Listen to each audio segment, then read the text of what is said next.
Waste Asia में जंग चल रही है, निश्चित रूप से उसका प्रभाव पड़ेगा, दुनिया में हर कोने में पड़ेगा। लेकिन भारत क्योंकि लगभग 83% अपना जो ईंधन और गैस है वो आयात करता है, तो हम लोगों को बहुत ज़्यादा सेफगार्ड बरतने चाहिए थे और वैकल्पिक व्यवस्था होनी चाहिए।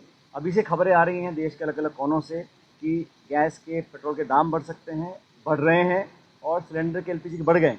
लेकिन ये स्थिति को कंट्रोल करने के लिए जो हमारी एनर्जी सिक्योरिटी है, उसके लिए भारत सरकार को पर्याप्त संसाधन और प्रावधान करने चाहिए। जो ईरान पर युद्ध हो रहा है, उसका जो दूरगामी परिणाम है वो अन्य देशों में पड़ेगा।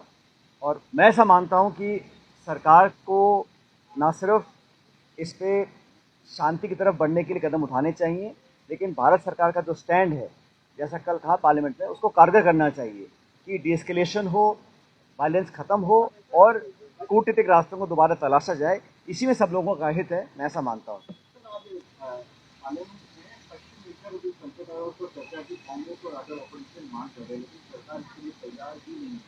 देखिए, इतना बड़ा विश्व में माहौल बना हुआ है और भारत एक बहुत बड़ा मुल्क है। हमारी क्या भूमिका रहेगी, हमारा पक्ष क्या है, हमें क्या करना है। और मत भूलिए, लाखों भारतीय वहाँ पर रहते हैं और वहाँ से बाहर निकलने की कोशिश कर रहे हैं। उनको वापस सुरक्षित लाने के लिए हमने क्या प्रबंधन किए हैं। ईंधन, gas, petrol, crude oil, trade, इस पर जो इम्पैक्ट पड़ेगा उस पर भारत सरकार को खुलासा करना चाहिए। और संसद होता ही चर्चा करने के लिए है। इतना बड़ा युद्ध हो रहा है, इतने सारे मुल्क उसमें इन्वॉल्व हो गए हैं और भारत सरकार को खुले तौर पर आकर बोलना चाहिए कि भारत का ये स्टैंड है, ये हम लोग आने वाले समय में करना चाहते हैं। चर्चा ना करना सदन की, मैं समझता हूँ, सम्मान को कम करना है। हर मुद्दे पर चर्चा होनी चाहिए और समूचा विपक्ष, कोई एक दल की बात नहीं है, समूचा विपक्ष चाहता है कि जो लाखों लोग आज खाड़ी में फंसे हुए हैं, उनका भविष्य में क्या होगा, उनकी सुरक्षा का हमको क्या आश्वासन मिला है।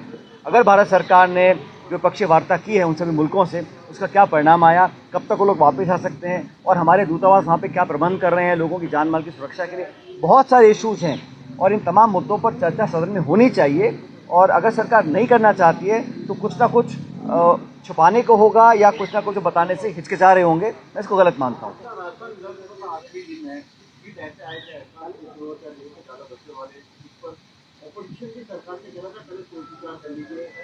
कुछ ऐसे बिल होते हैं जो ये वर्तमान सरकार लाती है सिर्फ सुर्खियां बटोरने के लिए, समाज में विभाजन करने के लिए। इन पर कोई चर्चा, कोई संवाद, कोई जनता से, विपक्ष से कोई चर्चा हुई नहीं।